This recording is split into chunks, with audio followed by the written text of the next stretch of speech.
Binigyang diin naman ng mga abogado ni dating Bamban Tarlac Mayor Alice Go na nananatiling inosente ang kanilang kliyente hangga't hindi napapatunayan ang mga alegasyon laban sa kanya.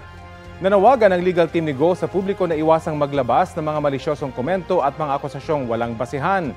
Sasagutin daw nila sa tamang forum at sa mga korte ang lahat ng mga issue tungkol kay Go. Sa panayam ng unang balita kay Attorney Stephen David na isa sa mga abogado ni Go, August 22 pa daw sila huling nagkausap ng dating alkalde. Muli niya iginit na hindi niya alam na nakaalis sa Pilipinas ang mga Go at mga pinangahawakan lang ang sinabi ng kanyang kliyente.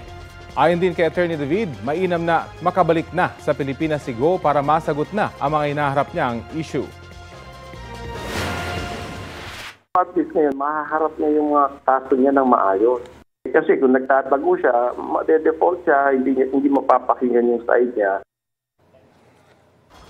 Kapuso, alamin ang maiinit na balita. Bisitahin at mag-subscribe sa GMA Integrated News sa YouTube.